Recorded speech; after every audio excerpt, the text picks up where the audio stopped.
Hello, Simone. Today we are going to be discussing the horrifying state of religion in the United States. I'll be discussing some statistics I found, and you'll be discussing some statistics you found. The big one that I found that was shocking, there was a recent study where they looked at where people were going in the United States using cell phone data, and they found out that despite 21 to 24% of Americans saying they attend church weekly, only 5% do, which is way lower rate of religiosity than anyone expected. Why would you lie about going to church on a survey? We'll get to that when we get to the interesting stuff. What is your...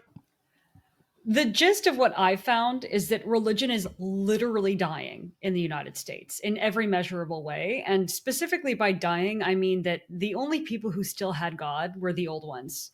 This isn't even about young people losing their faith. They never had it. Yeah, and this is something that people really get wrong, is they look at the Pew poll where it showed religion not going down this year in the United States, and they think that that's an indication that the erosion of traditional religion in the United States is over. It is not. But let's go into the data. So with regard to the United States and what the Pew, and by the way, you should definitely check out the interactive tools with this. Pew Research, to give some background, has a religious landscape study. This spans over 17 years. They first did it in 2007. Then they did it in 2014. Then they were going to do it again in 2021, every 7 years, but then, pandemic. So they actually did it 2023, 24. So you get this really wide span and you're able to see really how quickly over this 17-year period we lost God. So basically what happened was we went from 16% of Americans being religiously unaffiliated, not that many, to over 29%. So almost a third of Americans just aren't religiously affiliated. And I would say it's going to be higher than that because they considered other religions to be things like Unitarian Universalists and spiritual people, like New Age. And dangling crystals does not make you religious. I'm so sorry. Fall into that category. It's like 1%. So very, very little. Now 2% actually. So it was 1% around 2007 and then around 2% in 2014. But I still, that ain't religious. So everything. I think before we get into the statistics, the reason why a lot of people from religious communities aren't seeing this is because they are from religious communities. And definitionally, it's the people when they leave your community that they are disappearing from your religion. So you no longer see them, when they move or whatever. This is... And people, when they deconvert from religions, don't do it for the reasons people think. The number one reason why people stop attending church is just because they moved and they didn't start going. Yeah, because it was a community thing. It was a friend group thing. It's very similar to our models of friendship, where you have convenience friends who are basically just the people that you were friends with because they lived right next to you. And I think a lot of people grew up, and especially this is the old people who are now dying, they were only religious because it was convenience religion, that being a part of your community kind of mandated your being religious or showing up at church, because that was also culturally normative and you'd get a lot of side eye and suspicion if you didn't show up at church. So they did it, but it was convenience religion. It wasn't utility religion. People didn't practice religion because on the whole, because they found it really helped them perform better in life, even if it did.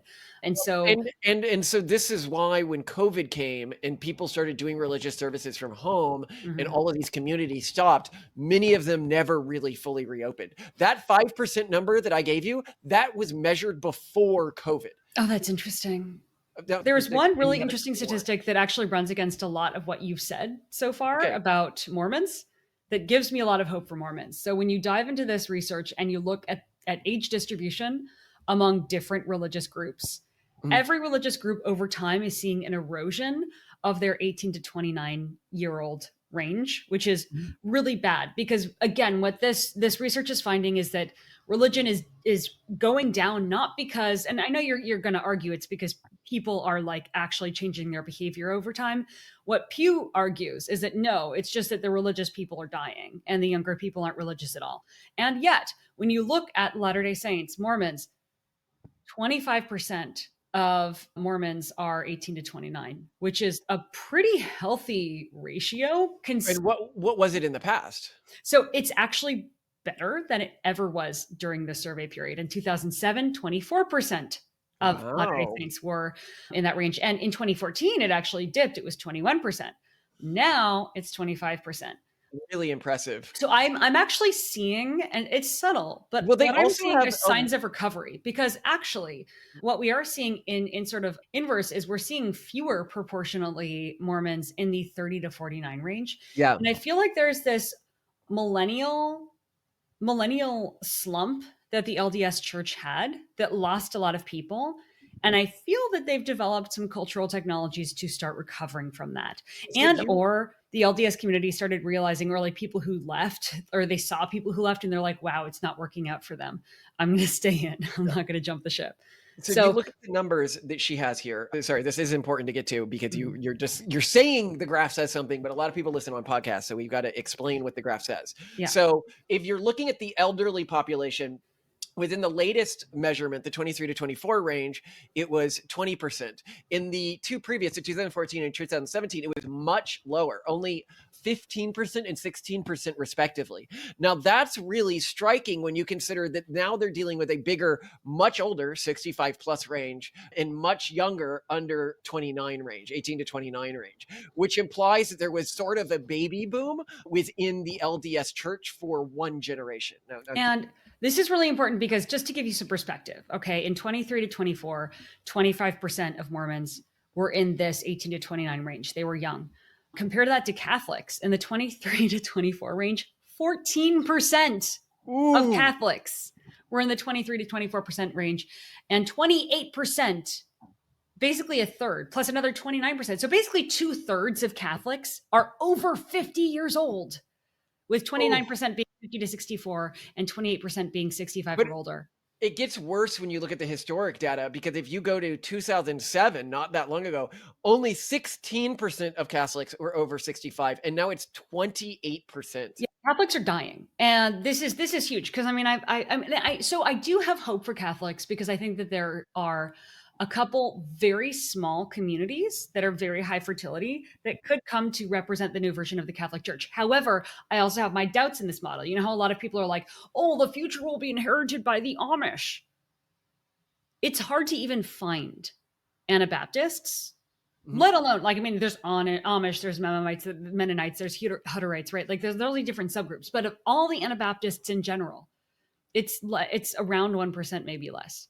And this could be a polling issue, right? Like it's probably harder Of the US population, you mean? of the U.S. population. Yeah, if you look Yeah, in but this, they, can't. it doesn't matter if they're 1%. If they're growing at the rate that they're growing now, like there'll be a huge chunk very shortly. Yeah, but This I don't know. I don't know if they're actually growing at that rate. I just they're so small. I'm No, really they putting all my hope literally in. are. We can look at the data. This happened in another country, specifically Israel. So Mhm. Israel right now, if you look at the Haredi population, you know how they don't have to participate in war and stuff like that, another 16% of the population. The Yeah. reason why they got the war exception was because when they first went to and applied for this, there were like 10,000 of them or something. They were Oh, basically a they're like, oh, negligible. doesn't matter. Yeah, it doesn't matter. And now they've exploded. So yeah, this literally has happened in other countries, Simone.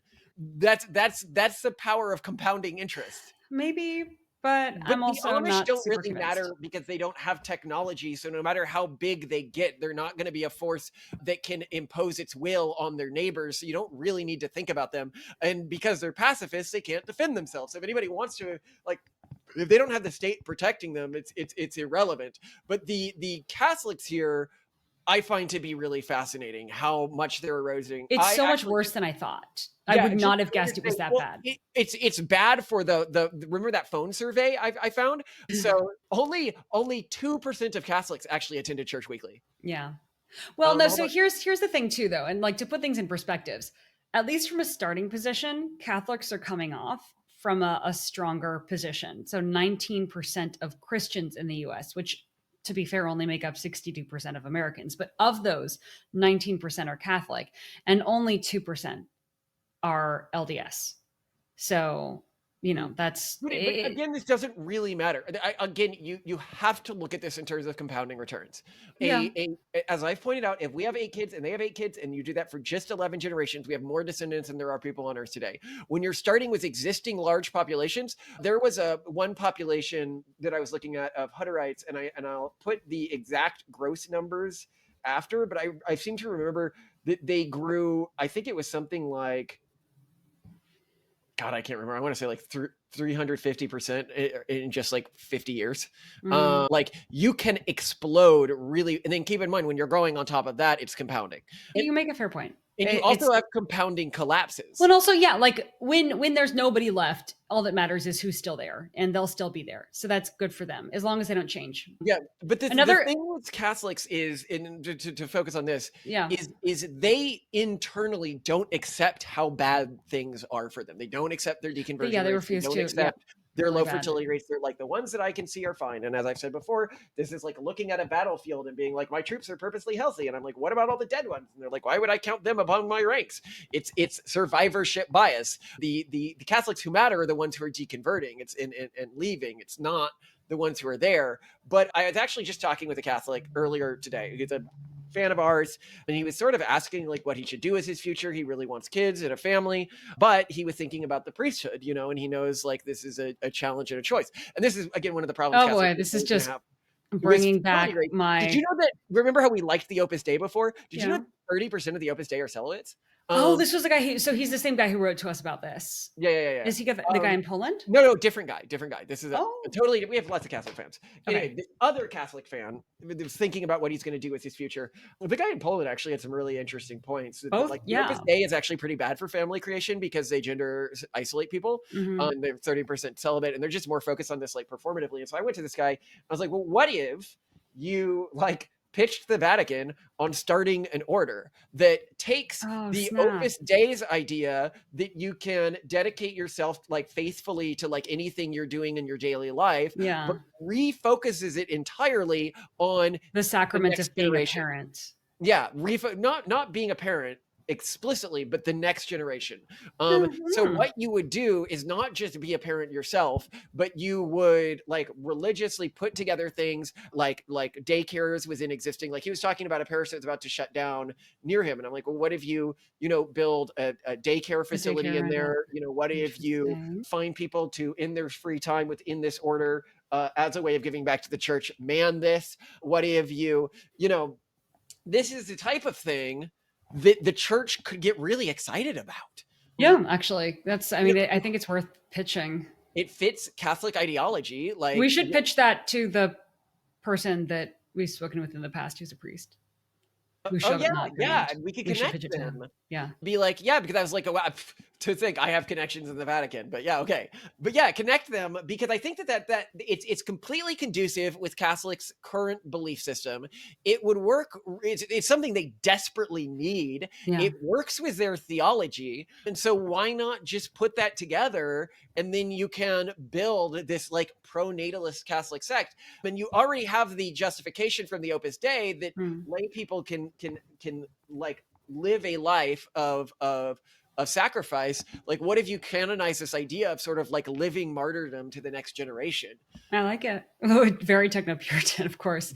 I'm going to share with you one more thing that I think is relevant at least to our I told you so narrative that came from this Pew study, which is that the urban monoculture is spreading and has really effectively spread from the university system and more elite parts of society to mainstream society. And that is, you can see this when you look at the levels of education and then the loss of Christianity. So when you look at these numbers for the beginning of this survey in 2007, the percentage of people with high school or less as their education was 66% Christian, 5% other religions, and then 27% religiously unaffiliated. And then by 2014, I guess they don't have the most recent stuff. It went to 75% were Christian, which is really interesting. Like they sort of became like the uneducated became more Christian. But when you look at people with postgraduate degrees, 56% of them were Christian. So very, very few, like from the very beginning. Oh, sorry.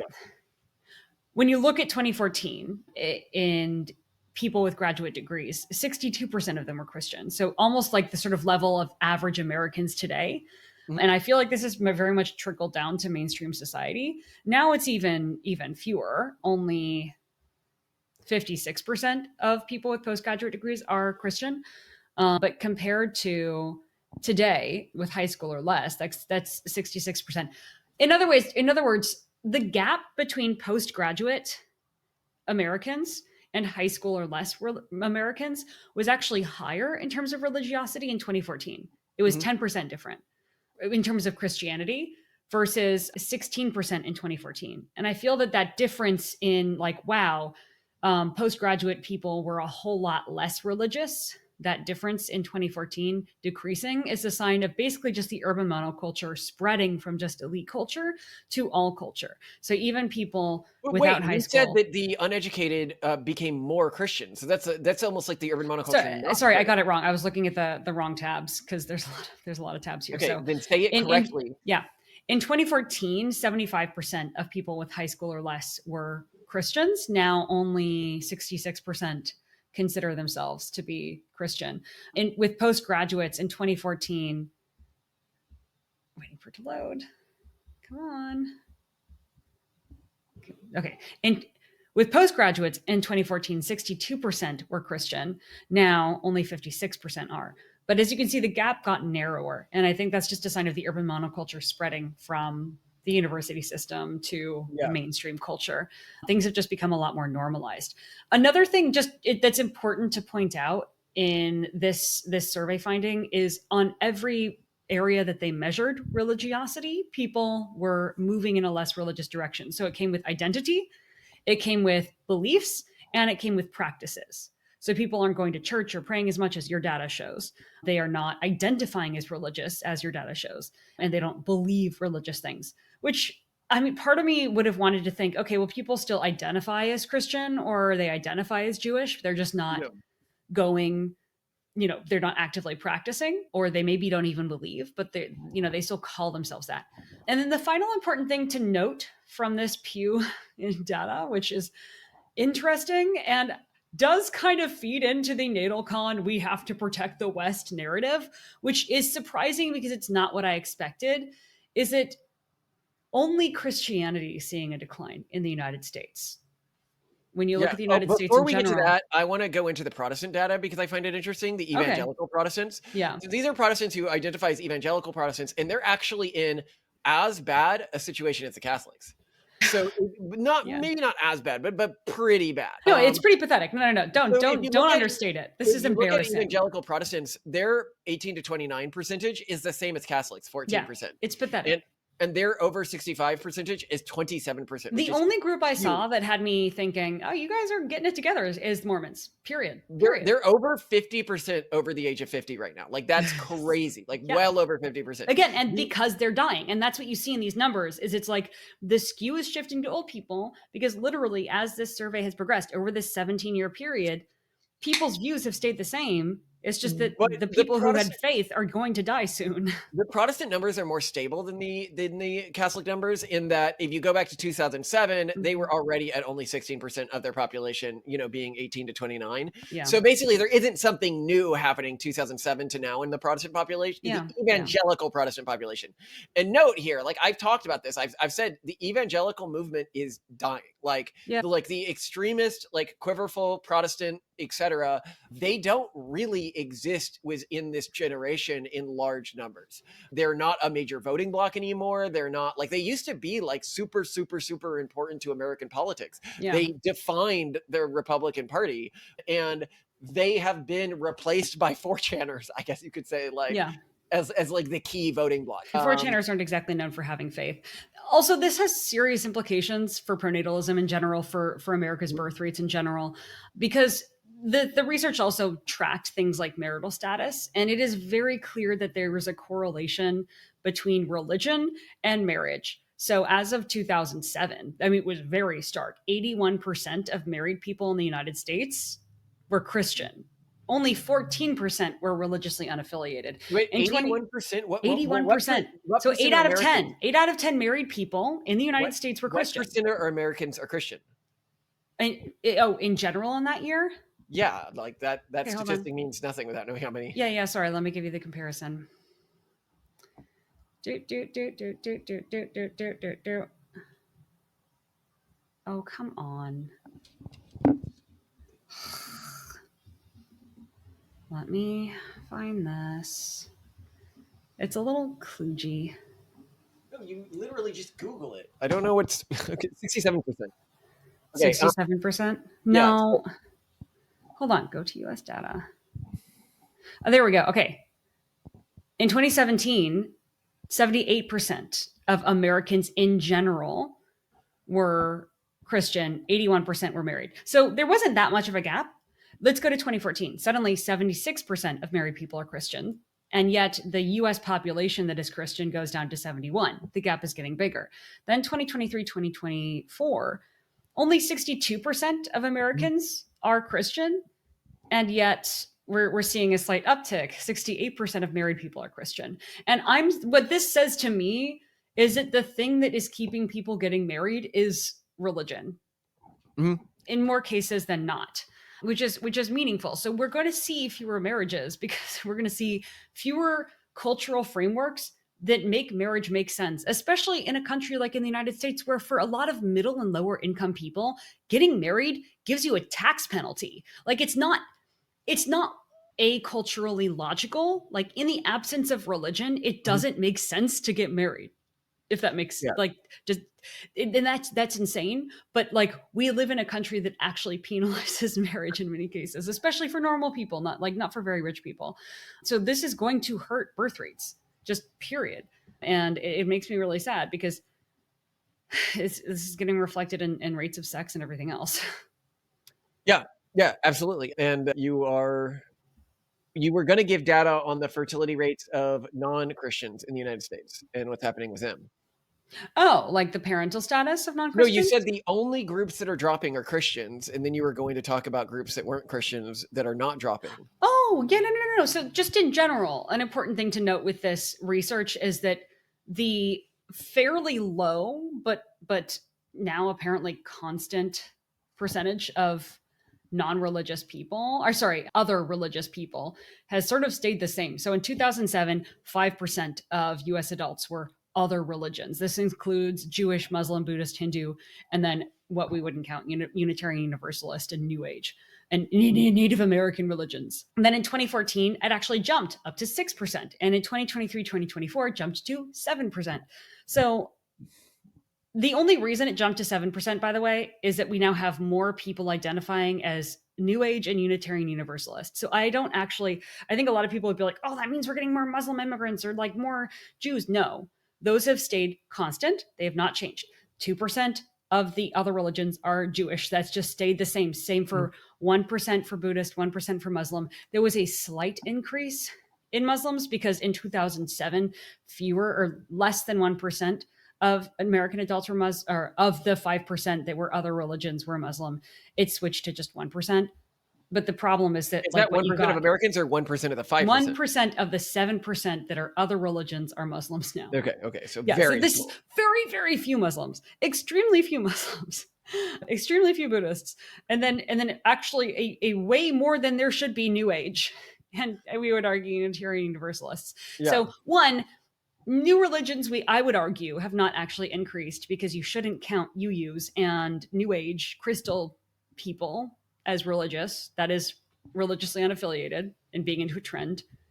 And I think that that's important to note because it runs counter to my world model that like Western civilization isn't falling and like Christians are doing just fine. I mean, Christians are still a huge percentage of Americans, but they are eroding. But also like other religions are coming from nowhere and they're basically just holding steady. They're not increasing. So I don't see this as Christians being replaced by any stretch of the imagination. However, these other religions aren't tanking in the same way that many Christian religions are, except for the Mormons, which we keep saying they're doing a terrible job. They're seeing a huge exodus. No, maybe they're bouncing back. They're taking this situation seriously, which I think is why they're doing well. Like they're actually like sitting down and doing like what the Catholics should be doing is like starting new orders based on having kids and stuff like that. Like they actually do this stuff. Like when their fertility rate started to drop, a lot of Mormon things that we think of as having been around forever are new cultural technology. Like the singles wards were invented in the 1970s. Like that's not that old. That's not like always been a part of Mormonism. Yeah. And actually it was the perfect time to do it because it was during the age of female professional empowerment. It was during the age when people were not as tethered to their childhood communities, which I think made getting married a little bit easier.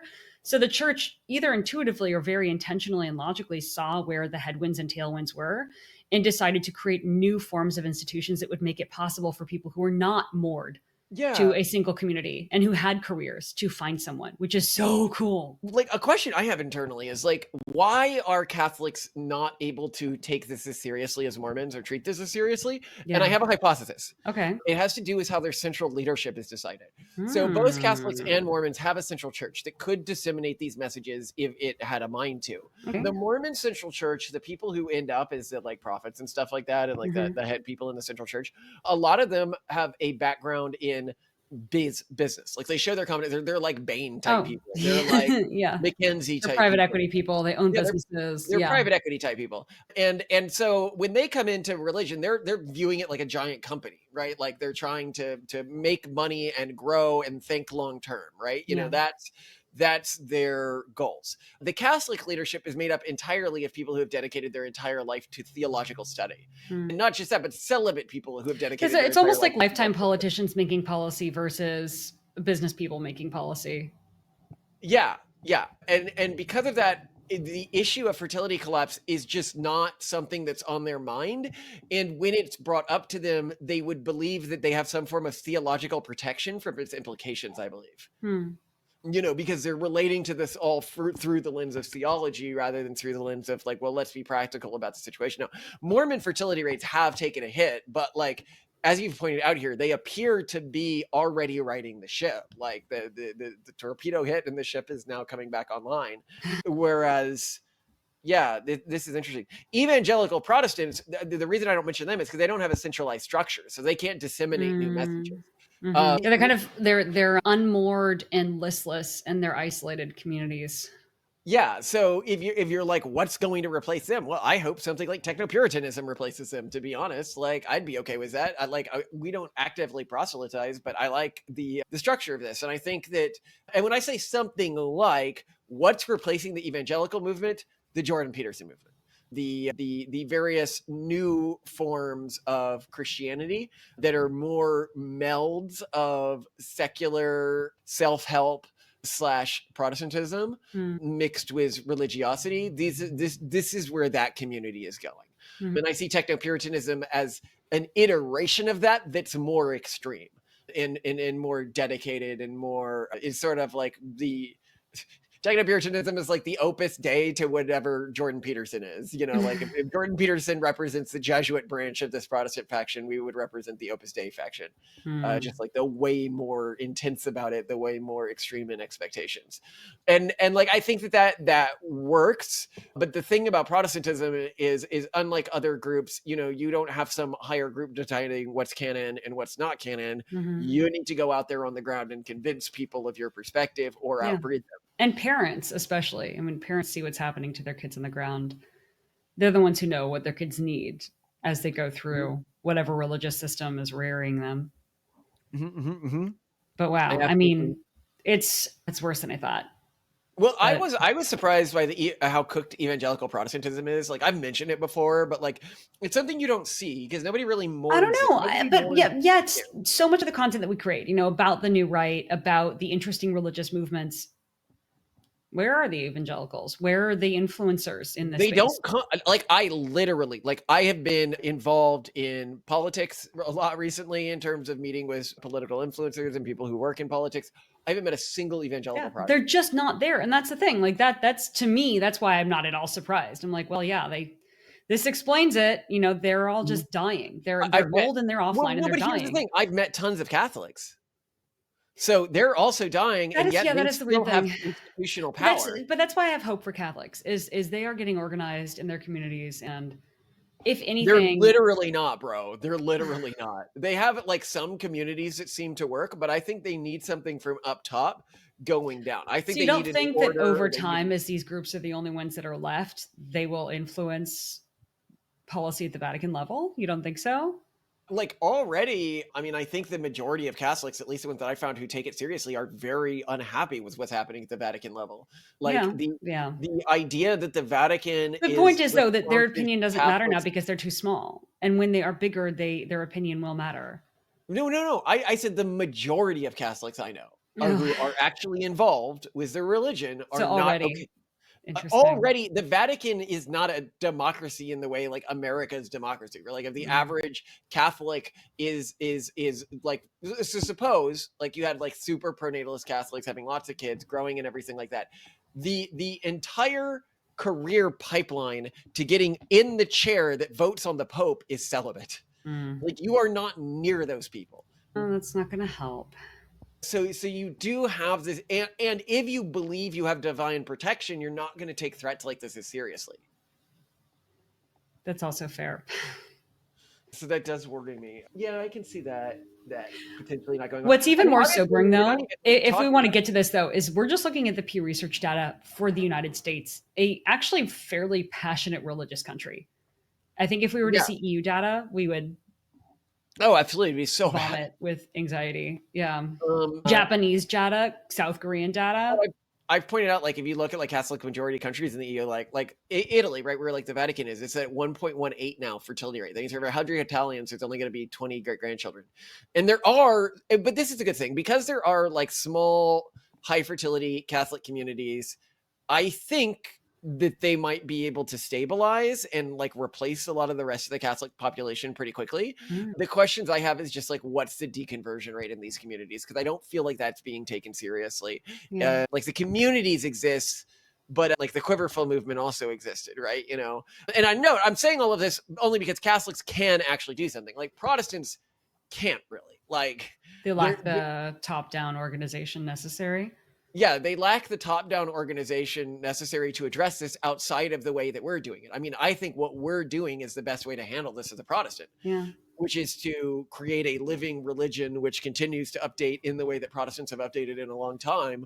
I mean, Protestants have undergone major re-understandings of their faith throughout American history, and us having that was like the track series and stuff like that is not in any way discordant with American Protestant tradition. So I'd argue like we are fighting for the Protestant thing, was what we're doing with tracks, was what we're doing with techno-puritanism. Yeah. Fair. So, I mean, maybe somebody else can create some other form that's like persistent, but I think I'd like to see that. That'd be cool, right? Like it could work, but you just don't see many of them. Like at NatalCon, you don't see many Protestants. I guess not. I mean, if you do, they're not the main speakers or influencers there. Yeah. Which is interesting. Yeah. But in terms of church attendance, I'll put a heat map on screen here. So like who is actually attending church? Yeah. In what regions are they? Okay, LDS church is a must because you have, your callings, you have a job. Like you can't not show up at church because you literally have to play piano or help man the kiddie pool or whatever their like daycare version thing is. Yeah, I'm trying to find out where the LDS was. I seem to remember that for the LDS, it was 11%. Which is really high for weekly attendance. I went back to double check, so I'm going to get some of these numbers wrong coming up, so just remember these are the right numbers. For Catholics, it was 1.9% of Catholics attend Mass weekly. For Protestants, it's 7% of Protestants attend Mass weekly. And for LDS, it's 14.6% attend Mass weekly. Oh my gosh, 11% is actually pretty low. Low when you consider the way their faith is structured. Yeah, like low when you consider what a proper practicing Mormon should be doing. And if you are a proper practicing Mormon, you have a calling at your local ward. Yeah. Like you have a job. You have to do something. Well, maybe there's just not that many proper practicing Mormons of the Mormons. That's crazy. Okay, that's actually, now I'm worried about the LDS church. This is not good. Protestants, it was like, I want to say 5%. I remember it was Catholics, it was only 2 to 1%, I think. Whoa. But for Catholics, it was 1.9% of Catholics attend Mass weekly. For Protestants, it's 7%. To get into some more data here, only 19% of Americans self-identify as Catholic, down 24% in 2007. This is a 20% decrease. By comparison, Protestants decreased by 21%, while religious nuns increased by 81%, and Muslims increased by an astounding 200%, although they still make up a small percentage of the overall population, only 1.2%. Even though the Pew survey headline suggests that a decline in Christianity in this country may have, quote unquote, leveled off, it's clear the overall direction is downward. This is a quote from a Christian magazine about it. If you look at the map, you can clearly see the Bible Belt. Like the Bible Belt is just like dark, dark, dark. You're looking at like 6.4% in those regions. If you go to like Massachusetts or Maine or something like that, you're looking at like under 1% in all of those regions. Wow. You go to Texas, you're looking at like 4.5%, 4.8%, you know, around 5%. Same with Florida. Pennsylvania, you're looking fairly low. You're looking at around like, it seems maybe like 2.3%. And what you might be surprised about is California, you're looking higher than that. California, you're looking in like the 4% range. Is that from all the inland Christians? Yeah, California has a big conservative population in it. Yeah, it's basically San Francisco and LA is and then a bunch of progressives, and then like the rest is yeah. Funny. Nevada is also in that range. Washington's also in that range. Oregon is actually pretty blue. Oregon is in the like 5% church attendance range. Yes, these rural regions help to hold them up. So like close to like, you know, New Mexico or Florida or something, or Virginia, which I found pretty interesing. That is interesting. But you know, another thing you might be surprised about is how low church attendance is in the Midwest. Montana, Wyoming, North Dakota, South Dakota, Minnesota, and Wisconsin, all of them have around 2% church attendance. Wow. Oh man. Okay. Yeah. No, it's over. And this is just, I think this is also a lot more evidence indicating that going back to the old ways, like we just have to get more traditional Catholic, traditional evangelical, whatever, is clearly not working. You can't just go back to that. People have clearly chosen to abandon it. It's not trying to make that work, I think, is the wrong approach. I agree 100%.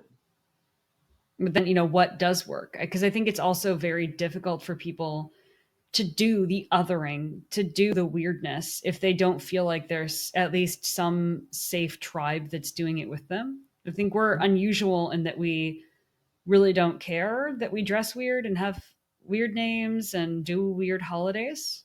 I think other people would be very uncomfortable if they did that in isolation. So how do you square that circle? People are going to go extinct.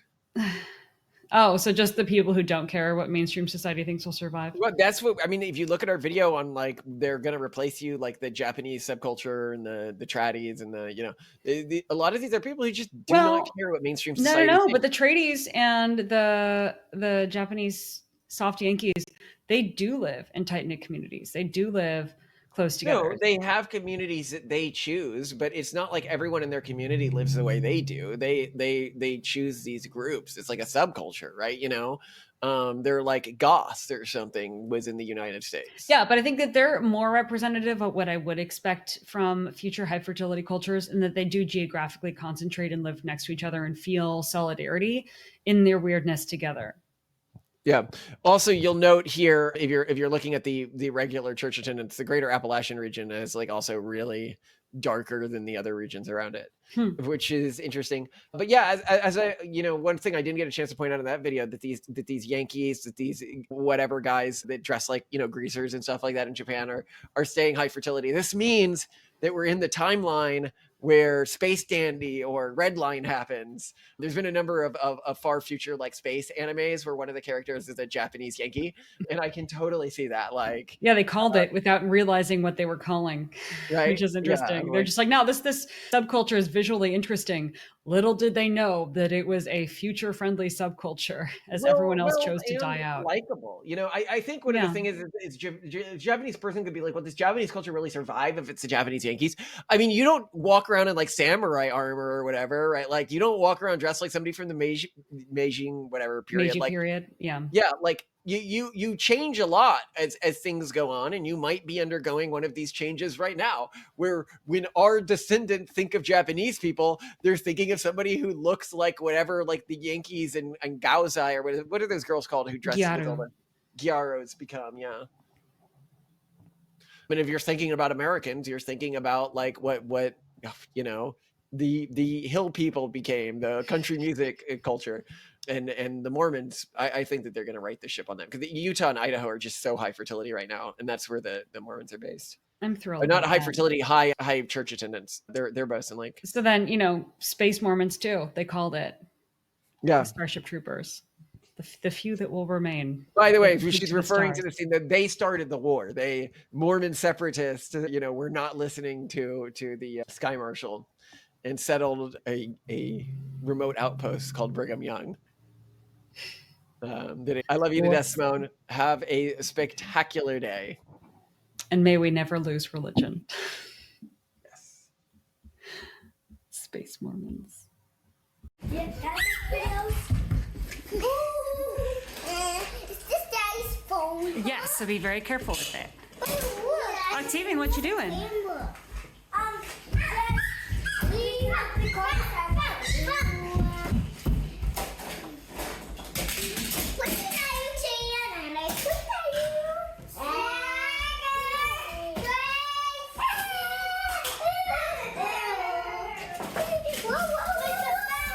No, okay, careful.